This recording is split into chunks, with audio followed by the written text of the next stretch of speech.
Hello again. My name is Elizabeth, and I'm a little bit late on my second month update, but I found a lot more out that with what happened and why I was in the hospital for 10 days after my Roux-en-Y gastric bypass surgery, and I was also in ICU for 3 of those days. So the whole story is, and if you watched my first video, I didn't really have all the information. I kind of wanted to just document something. But what I pieced together was that I was being treated for diabetes when I'm not diabetic. And it was the second day of being in the hospital, and they were supposed to, release me on the second day, but because of my blood sugars kind of being all crazy, because they had been checking them, and mind you, I've never checked my blood sugars in the past, so I wasn't sure what was going on. So it was like really low, and then all of a sudden it'd be like really, really high. And so when it was really high, they would give me insulin, and there was only the one time that it was really low. And so they said that they wanted to keep me another night for observation because of my blood sugars being kind of whacked out. So that second night in the hospital, when my blood sugar was low, I think it was like, 68 or something, the nurse came in with liquid glucose in a bottle. It's like a shot of sugar, I guess. I don't know. And I looked at her and I said, I did the Roux-en-Y. Are you sure I'm not supposed to have the sugar, the glucose? And she's like, oh, no, it's fine. So I swig the bottle, and then they rechecked it like 15 minutes later, and I just remember taking another bottle. And then about a couple hours later, oh my God, I felt like I was going to puke. And and I was trying to hold it in because, right after surgery, you don't want to vomit because everything's all freshly cut, and, you don't want anything to swell and whatnot. Well, it was no holding back. Like it was coming.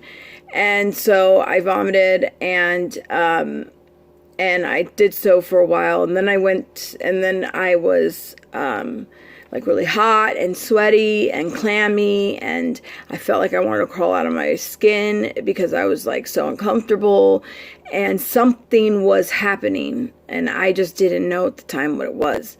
But my body was telling me something's wrong. So at some point I'm like, I just need to go to the bathroom. And so she put me in the bathroom, and I shut the door, and I wind up passing out and getting a black eye and all kinds of stuff. So what happened is that because of the sugar glucose, I did blood dumping syndrome, and I guess she was supposed to put the glucose in my IV, and like a certain special glucose in my IV, and I wasn't supposed to drink it orally. So anyways, so when I vomited,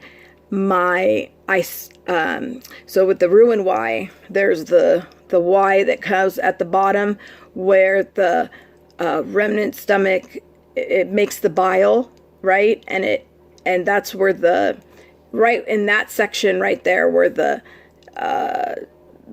small intestine meets the stomach, the remnant stomach that we're not using anymore, and that it's just for to make bile to process the food.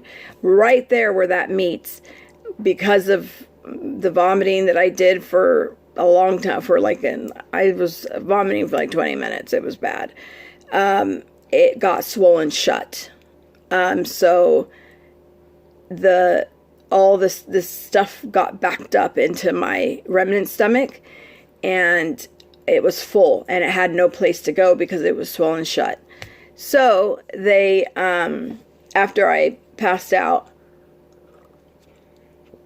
they took me to the CT scanner, and they had to do like another surgery right there on the table. And so he had to find where my stomach was using the remnant stomach was using the CT scanner. And I don't even remember. I mean, everything was like happened so fast.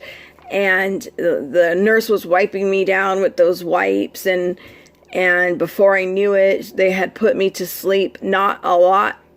I mean, like, I remember waking up and feeling the end of the procedure.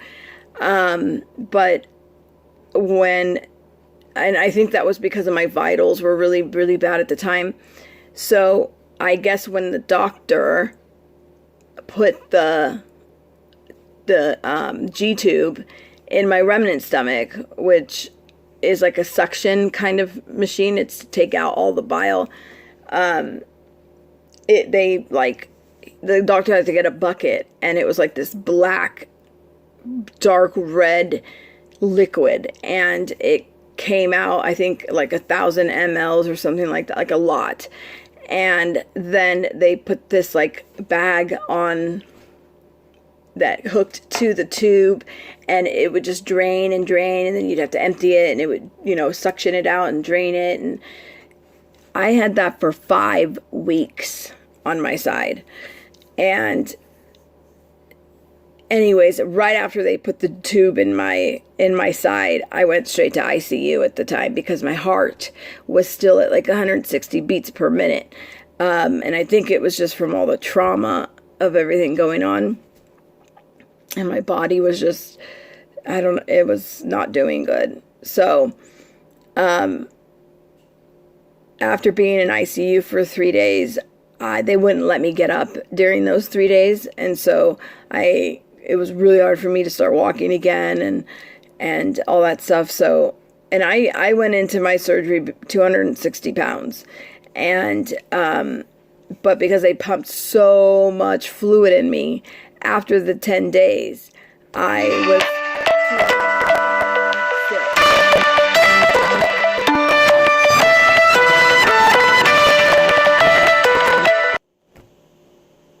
okay. So it was 255, and when I left the hospital, and then in like 4 or 5 days, I lost like 20 pounds of fluid pretty much. And because I didn't really eat during those 10 days because I couldn't, just a little, very little protein, very little water.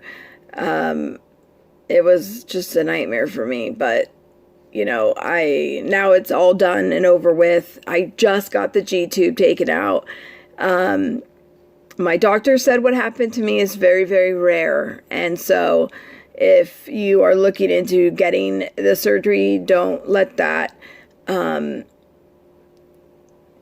my story persuade you either way, because I don't regret doing, because when they did the CT scan, the doctor said that my actual surgery is intact. Like, there was nothing wrong with the way he did the surgery.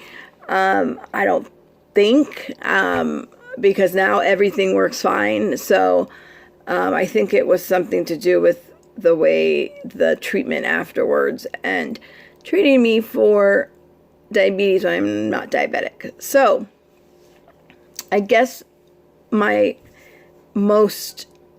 best advice is to ask questions whenever they give you things. Don't automatically assume they 100% know what they're doing, because after my experience, ever since everything they tried to give me after that, I was, what is that? What does it do? What's the side effects? Because I did not want to go in a downward spiral the way I did last time. No. That was horrible having to go through that. So,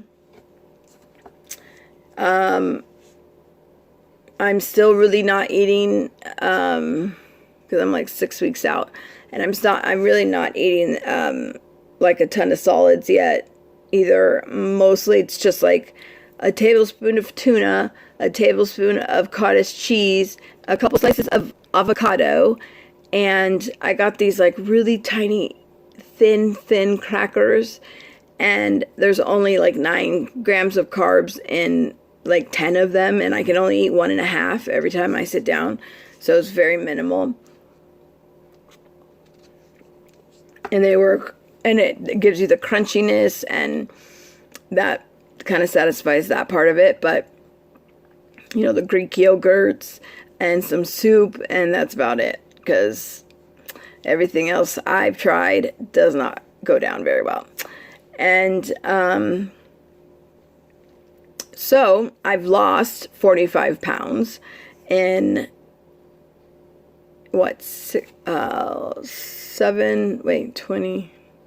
10 days, so like 6.5 weeks. And there was like a 2-week span where I didn't lose any weight at all. It was like I lost a ton of weight when I got out of the hospital, and then like 4 days go by and I lost like 20 pounds, 25 pounds.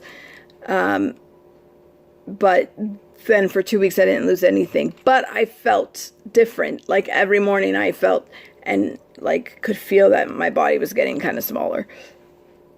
So anyways, if you have any questions, you can comment down below, and I'll be more than happy to answer them. And please subscribe. I would love to see more people kind of follow my story, and I'm really excited to share my experience and my milestones. And all right, so I will see you guys in a month. Signing off.